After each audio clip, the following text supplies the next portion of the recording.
Quer dizer, veja bem a mentalidade desse presidente. O que desenvolve o país é o gasto. Como é que ele vai explicar hoje que ele tem que cortar? Se que ele, há 2 anos atrás, dizia que tinha que gastar mais. O governo federal é enganando. Ele está tapeando a população brasileira. Ele está caminhando para o desastre. Ele diminuiu a tributação no Brasil? Não. Vai aumentar com a reforma tributária. Vai aumentar a tributação no Brasil. Desenhando uma cortina de fumaça. O que o atual governo fez? Ele não fez nada. Olha o golpe que o governo está dando. Então você vê a fraude que eles estão precisando alertar a população brasileira.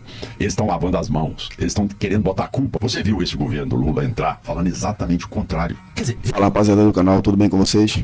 Vamos embora pro vídeo. O governador Ronaldo Caiado não poupa críticas ao governo Lula e afirma que o presidente está enganando todo o povo brasileiro. Em uma entrevista contundente, ele destaca a importância de expor a verdade por trás de todas as ações de Lula e alerta para o impacto de suas atividades no país. Confira as declarações fortíssimas e reveladoras do governador de Goiás, Ronaldo Caiado. Vamos embora pro vídeo, galera. O governo federal está enganando. Ele está tapeando a população brasileira. Ele está simplesmente desenhando uma cortina de fumaça de um assunto que, se você buscar, que a insegurança não é uma novidade hoje para o povo brasileiro. Desde a eleição anterior, ela já atingia 75% de preocupação da população. Virou prioridade da população, então, segurança. Que nunca teve antes.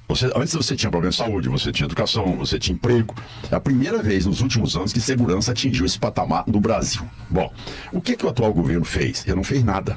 Ele simplesmente pegou uma lei que já existe, tá certo? Que é uma lei do SUSP, e quer transferir essa lei, uma emenda à Constituição, com qual objetivo?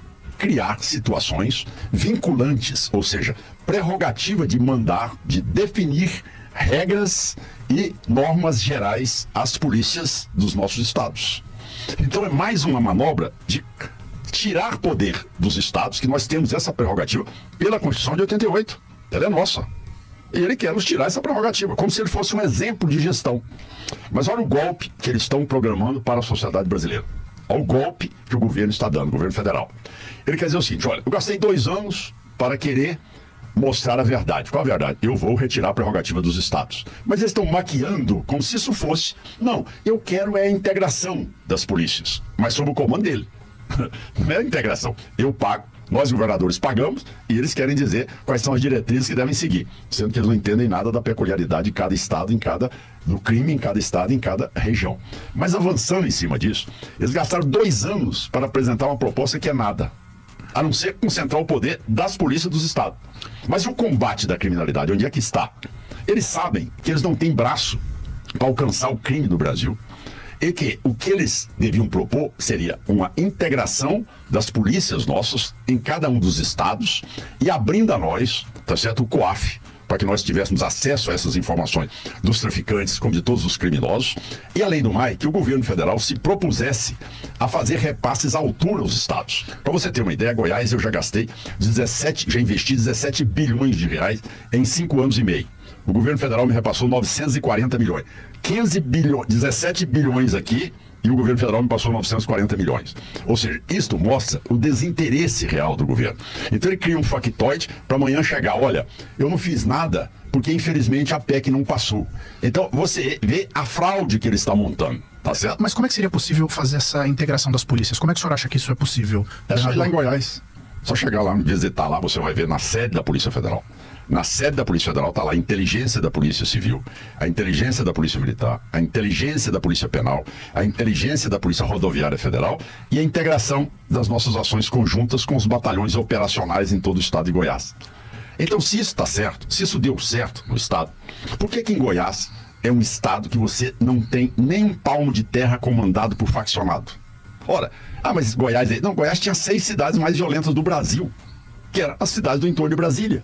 Entre elas, a de Valparaíso, que era a mais violenta do país. E por que eles não é hoje mais? Porque exatamente existe um sistema de inteligência, existe a parte operacional da polícia, integrada com a Polícia Rodoviária Federal e Federal, que dá ao cidadão, não é sensação de segurança, é segurança plena.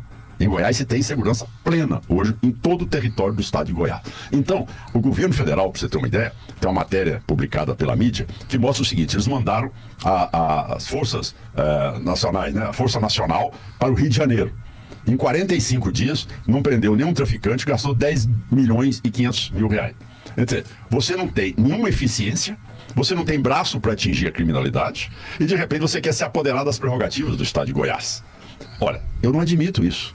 Quem foi eleito fui eu. Quem tem que dar segurança pública e tem que me respaldar é a União. Agora, se a União tivesse um compromisso, ontem mesmo, no encontro do que nós tivemos aqui em Brasília, do BTG Pactual, tá certo? Eu tive a oportunidade de conversar com o presidente do Paraguai. E tive a oportunidade de almoçar com ele. Então, conversando com ele, dizendo exatamente do contrabando de armas. Dizendo, olha, governador, eu estou aberto. Eu fui o primeiro presidente que cancelei a importação de armas no país, de drogas. Então, o que eu espero? Uma ação conjunta.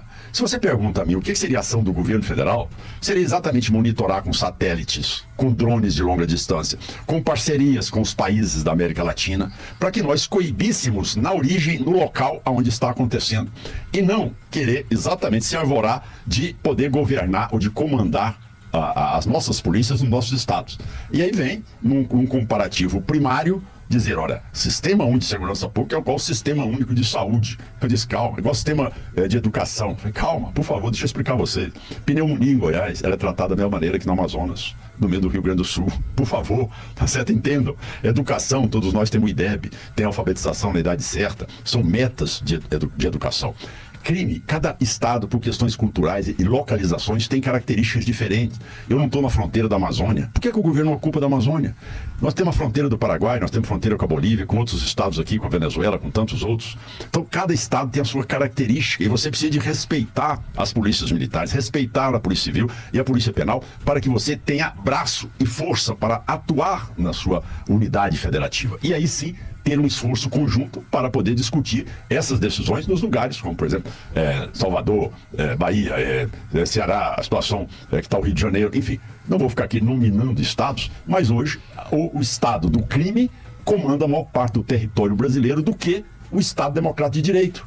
Esta é a invasão que amanhã vai chegar no comandando o país, vai comandar todos os poderes constituídos. E todo mundo está por uma questão de se amedrontar diante da violência e da capacidade das facções, se atemorizando cada vez mais e recuando neste combate. É o exemplo do governo federal.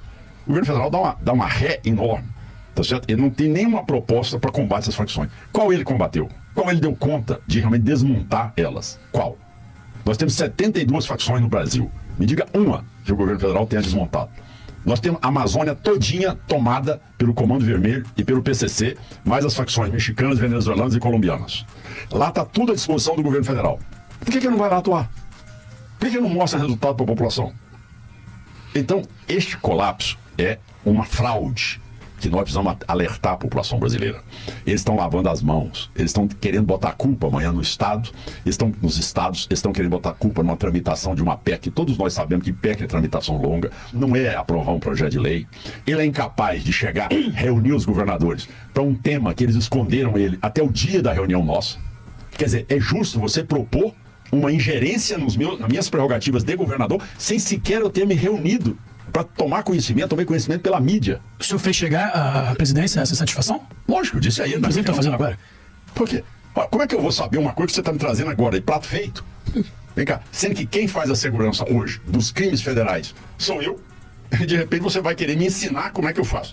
Eu pago a polícia, eu tenho segurança plena em Goiás, e eu tenho que aprender com vocês o que vocês vão dizer de diretrizes gerais. O senhor falou bastante sobre esse tema e de uma maneira muito nacional. Sim. E essa plataforma de segurança vem sendo apontada como uma das grandes plataformas que o senhor pretende usar para uma eventual campanha para as eleições de 2026. Eu queria aproveitar para perguntar, o senhor pretende disputar as eleições? Já tem o aval do seu partido União Brasil?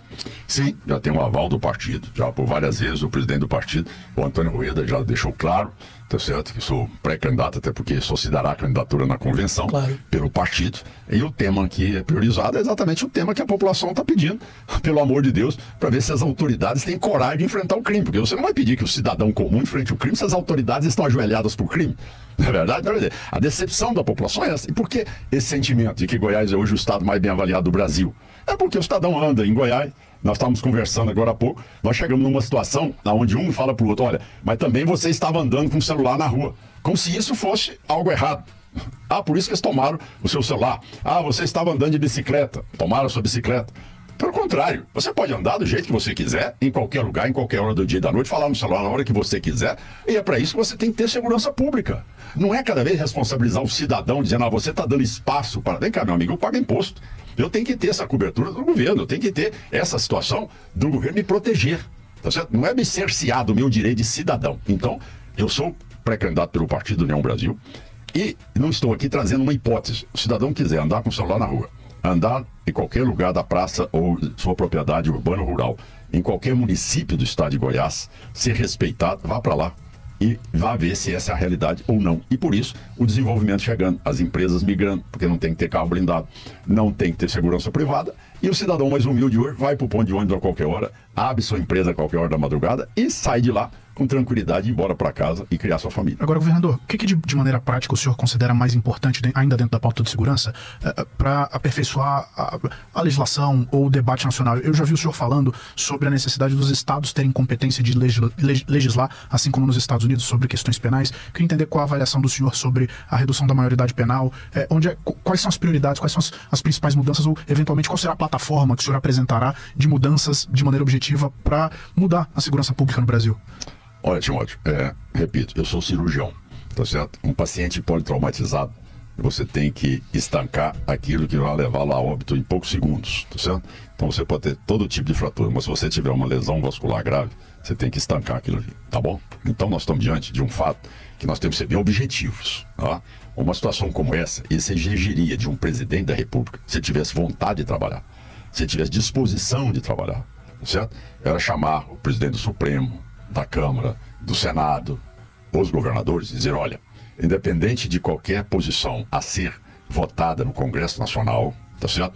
Nós precisamos de entender que nós estamos vivendo numa situação de exceção, onde cada vez mais a criminalidade avança tomando espaço hoje de mercado, substituindo empresários, tá certo? Tomando conta da vida das pessoas e assumindo posições de prefeitos, vereadores, deputados, senador, desembargador, juiz, promotor, procurador de justiça, enfim, defensoria pública, todos os níveis, tá certo? Dos poderes no país. E nós, neste momento, precisamos de poder aqui fazer com que haja um pacto para o enfrentamento que é uma realidade. Esse enfrentamento deverá trazer de nós diretrizes para que elas sejam aplicadas no país todo, para que a gente possa dar ao cidadão brasileiro liberdade e direito de ir e vir e de ter independência de poder trabalhar em nosso país. Eu acho que este é o momento. Tá certo? Era um momento, sim, em que todos os governadores fariam parcerias com as ações do governo federal. O governo federal buscaria inteligência também em outros países, com satélites sofisticados, com ações sofisticadas. Por exemplo, você viu eu mostrar documento oficial, onde eu tenho hoje, na favela do Rio de Janeiro, 54 criminosos faccionados do Comando Vermelho, que são monitorados pela minha polícia, tá certo? E que nós não podemos entrar lá, porque tem uma DPF, chamada DPF das favelas, que não autoriza você entrar, até que se tenha toda uma tramitação até chegar ao Supremo, momento em que todos eles já estão sabendo e já deslocaram de local. A DPF, então, só para esclarecer, é uma ação de cumprimento de arguição fundamental, não é isso? Exatamente. Arguição de cumprimento de preceito fundamental. Exatamente. Uma ação do Supremo, só para ação do Supremo. Isso aí. Então, é hora de você chegar e dizer, olha, não é compatível mais, tá certo? Uma audiência de custódia, o cidadão que já roubou 20 vezes, simplesmente você liberá-lo. Não é possível mais você chegar dentro de uma casa e ter lá 500 quilos de maconha ou 200 quilos de cocaína e dizer, não, mas só que a invasão no domicílio e não seguiu todas as regras e por isso o cidadão está solto. E eu pergunto, então eu vou devolver. Se a operação não é legal, como é que eu vou ficar com um produto ilegal? Então tem que devolver o produto também para casa do juiz? Ou para casa do cidadão? Então veja, então você precisa ser direto nas coisas, tá certo? Se você quer cuidar da segurança pública, você precisa ser direto. Não basta fazer reunião que a conclusão é apenas uma, ou seja, eu vou invadir e vou retirar dos estados prerrogativas da Constituição de 88, tanto na área do ponto de vista da minha independência, como do meu direito concorrente das penitenciárias. Porque se hoje o crime em Goiás caiu, é porque eu tenho controle 100% das penitenciárias. Lá em Goiás não tem visita íntima para faccionado e nem para estuprador. E de repente você transforma o escritório do crime num cumprimento de pena. Então, deixou de ser escritório do crime a penitenciária do estado de Goiás. E passou a ser um lugar que o cidadão paga a pena. E lá tá. Ele quer ser socializado, tá dada a oportunidade a ele, lá dentro da estrutura da penitenciária. Mas lá dentro ele não vai ter telefone celular, ele não vai ter cocaína, ele não vai ter quarto de motel como tinha, ele não vai ter churrasco no final de semana, como era a rotina de todos eles. Então, isto é que eu falo a você. Uma situação crítica como essa não exige apenas uma PEC que todos nós sabemos a duração dela e o debate dela. Isso, se nós tivéssemos um estadista à frente do país, ele já teria convocado as autoridades para declarar uma ação conjunta de combate e buscaria os presidentes dos países, tá certo, da América Latina, para que também de forma conjunta pudessem atuar para conter. A cocaína só é produzida em 3 países. Então, se você tem um acordo, mesmo não tendo, mas você tendo como controlar as divisas da Venezuela, da Colômbia, tá certo, e da Bolívia, você faz um desmonte na cocaína. Então, por que nada disso é feito? Porque aí a pergunta que fica: qual é o interesse que tem o governo em deixar com que as facções avancem cada vez mais? Por que eles não tomam medidas eficientes? Certo? Se você for esperar lei para tudo, meu amigo, você me desculpa, certo? Mas nós estamos diante de um fato que desestabiliza a democracia brasileira, que ela já não existe em muitas partes do Brasil, em um amplo território nacional. O senhor trouxe a pauta econômica aqui para a nossa conversa, isso é muito importante para a gente. A gente está num momento de debate intenso sobre a necessidade de um ajuste fiscal, o governo está falando já publicamente em corte de gastos. A gente está crescendo, está arrecadando mais, mas mesmo assim a gente não consegue resolver a nossa questão de contas públicas. Como é que o senhor avalia esse debate? Na semana passada o dólar chegou à sua segunda maior cotação nominal da história, diante das incertezas sobre a sustentabilidade da dívida pública. Como é que o senhor avalia esse debate? O que o senhor considera que é essencial para o governo para reequilibrar suas despesas? Timóteo, todos nós que chegamos a um cargo executivo, todos nós sabemos o que tem que se fazer para que você consiga equilibrar a situação fiscal do seu estado e que lhe dê governabilidade. Primeiro, você tem que fazer, tá certo? Quando existe excesso, um corte de incentivos fiscais e direcionar seus incentivos fiscais. Você tem que fazer uma reforma da Previdência para dizer aquilo que você é capaz de pagar para aqueles que estão aposentados. Você precisa ter coragem de fazer, tá certo? Um corte na administração do seu estado, tá bom? E você tem que ter coragem de implantar um modelo de resultados práticos para a população na contenção de gastos junto à sua arrecadação. Você viu esse governo do Lula entrar falando exatamente o contrário. Ele disse que não, nós temos que aumentar os gastos, porque o gasto do governo é que desenvolve o país. Quer dizer, veja bem a mentalidade desse presidente. O que desenvolve o país é o gasto e o investimento do empresário. Poxa, será possível que não acordou até hoje, num terceiro mandato? Gente, o que desenvolve o Brasil não é gasto do governo, não. Porque eu tenho que investir cada vez mais no governo, ampliar meus gastos no governo. Isso é o desastre que está aí. Agora, o que eu fiz em Goiás? Eu fiz toda a tarefa de casa, igual ensina-se nos livros primários de economia. E hoje é um estado que sai do Capag-C. É um estado que hoje é respeitado, tem um equilíbrio fiscal.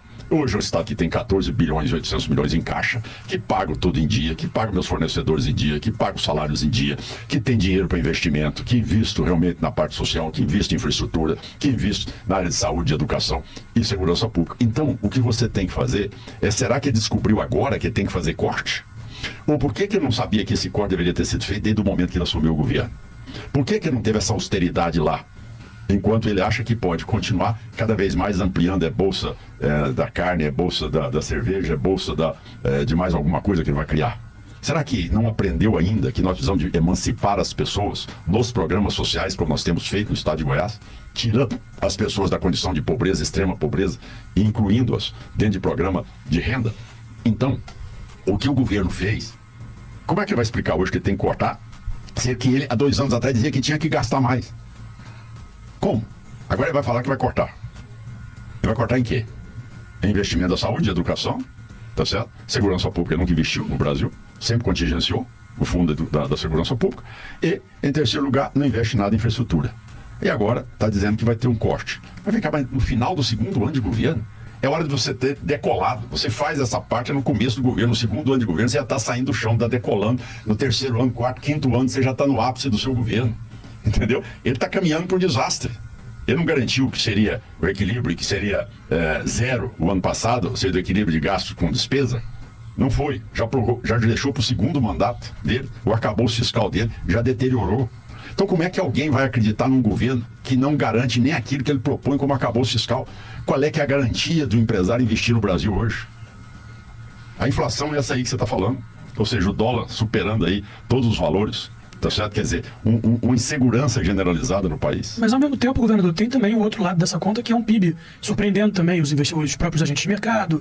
Tem alguns indicadores, o desemprego na mínima, tem todo um preço a se pagar, talvez, por esse excesso de gastos fiscais, né? Mas eu queria entender assim, então se eu fosse olhar para esse copo aí, não tem nem um pouquinho de copo meio cheio?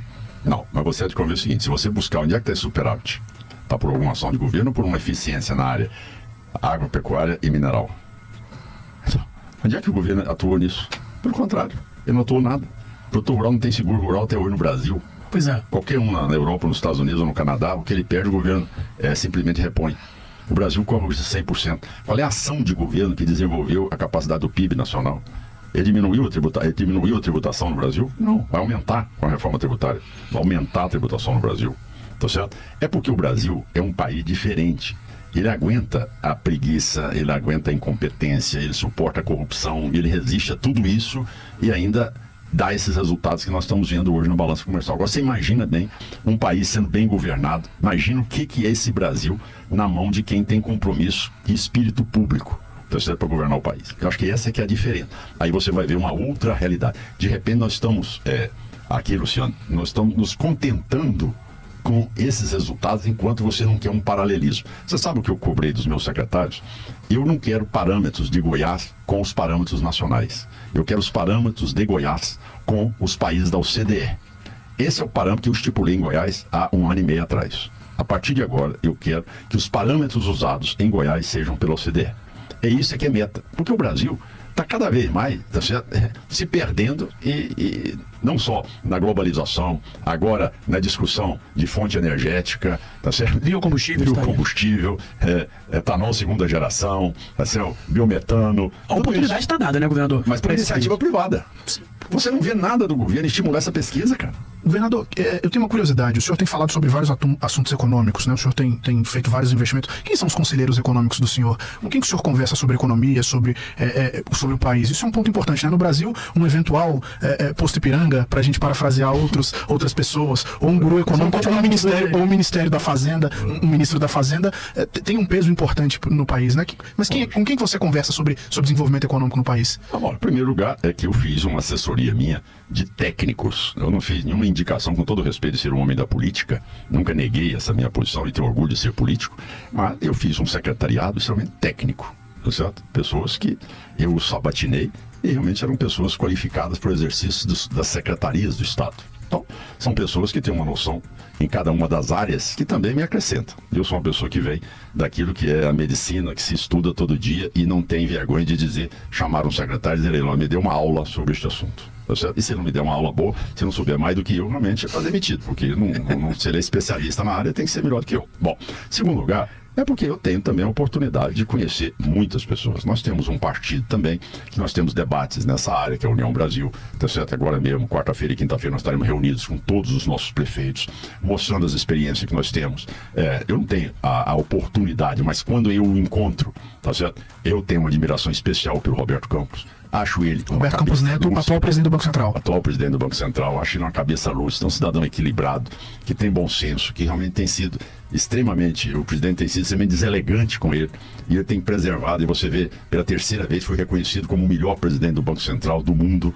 Quer dizer, tudo isso, você sabe que você não é obrigado a saber de tudo. Você tem que se assessorar de pessoas que você enxerga que existe ali um interesse público em implantar aquela política. Então, eu sou muito de consultar as pessoas, eu sou muito de participar dos debates, como ontem, por exemplo, estava aqui no BTG Pactual, ouvindo também lideranças sobre cada um do setor, principalmente nessa área de energia, tá certo? Ouvindo também o presidente do Paraguai, tá certo? Um jovem tão lúcido que realmente demonstrou o quanto a diminuição da carga tributária tem levado o Paraguai a ser uma referência hoje para o mundo em termos de industrialização do seu país. Quer dizer, você tem hoje, eu participo de congressos no mundo inteiro, então é algo de você poder ir aprendendo e poder vendo o que é que dá certo. E lógico que eu venho de uma experiência de 40 anos na vida pública, tá certo? Quer dizer, eu comecei minha vida enfrentando, tá certo, o Lula em 1989, 1986, quando eles queriam estatizar as terras brasileiras, eu criei o DR, naquele momento tinha 36 anos de idade, ganhamos na Constituinte o direito de propriedade, depois fomos para a eleição em 89, nós éramos 22 candidatos, mantenho a minha posição ideológica e de princípios, tá certo? Não que eu não seja uma pessoa que eu atualize minhas posições, mas sempre mantive uma identidade com os meus princípios, tá certo? O que é interessante hoje é que de repente eu vejo uma pessoa chegar para você e dizer, porque o Caiado hoje ele é comunista, entendeu? Quer dizer, principalmente aqueles que há 30 anos atrás, tá certo? Ou não tinha coragem de falar nada, ou estava vestido com camisa vermelha. Hoje é de bom tom, tá vestido de camisa verde e amarela. Então, aí troca a camisa e acha que deve dar aula para as pessoas, sendo que nunca fez nada. Tá certo? De repente se intitulam líderes. Quero saber quem era líder em 86, quando a unanimidade era esquerda no Brasil. Tá certo? Ali que era difícil. Como é que você enfrentar para defender produtor rural, defender direito de propriedade, defender livre iniciativa, quando o sentimento era do Estado todo-poderoso e comandando tudo? Eu tinha 36 anos, andei o Brasil todo e discuti todos os temas da Constituinte e fomos vitoriosos no que nós propusemos a ser, que foi o direito de propriedade. E o senhor está animado para... Você vê que hoje, o difícil hoje é você ter que suportar, tá certo? Os recém-convertidos, tá certo? Que de repente querem ser aqueles que só eles podem falar de Deus, como se eu precisasse de intermediário para falar com Deus. Não preciso, nunca precisei, tá certo? Como se eu precisasse de falar de intermediário para falar de pátria. Nunca precisei. Eu falo de pátria porque eu realmente sempre lutei e sempre tive à frente das minhas lutas. De família, cada um dá o seu exemplo. Então, cada um de nós temos o direito de tratar das nossas famílias. E de liberdade é exatamente quem briga para que realmente não sejam as facções amanhã comandando esse país. Então, eu estou nessa briga para que a liberdade no Brasil seja preservada nesse enfrentamento que faço. Teve um sequestro, então, na opinião do senhor, desses valores por um grupo mais à direita, que a gente pode falar até mais conectado ao ex-presidente Bolsonaro? Estou falando de sequestro. Eu estou dizendo o seguinte, que a população já disse claramente que quer uma discussão que seja naquilo que é a vida de cada um. Tá certo? O cidadão quer saber se ele tem segurança para andar, se ele tem saúde, se ele tem educação, se ele tem oportunidade de emprego. Acho que isso é que é importante. Se ele tem renda. Intermediário, com Deus, ninguém precisa. Cada um fala com Deus tranquilamente. Eu falo com ele, né, tranquilo, no meu lugar, nas minhas orações, cada um com seu credo, cada um com a sua opção religiosa. Agora, vamos respeitar aquilo que é geral ou é comum a todos nós, tá certo? Ninguém precisa de ser amanhã, tá certo, o intermediário de tudo isso. Fala, rapaziada, recadinho rápido pra vocês aí. Obrigado pela audiência aí. 3 milhões de views por mês estamos fazendo e 5 mil inscritos por mês também estamos fazendo desde fevereiro. Isso tudo obrigado a vocês aí, beleza? Quiser compartilhar comigo, também chegar como eu cheguei, também ganhar em dólar aqui, trabalhando para o YouTube. Vai na aba sub desse canal aqui e descobre como, beleza? Vamos embora pra notícia. Um abraço. A culpa é sua. Pela desvairada loucura, perversa criatura, apreciada censura, falta de lisura, de ternura, de cultura, pela prova faltante, convicção irrelevante, promotor, simpatizante, juiz farsante, pedante, ignorante. Pelo político desalmado, hospital superlotado, oxigênio sonegado, direito roubado, arrancado, saqueado, você é o culpado.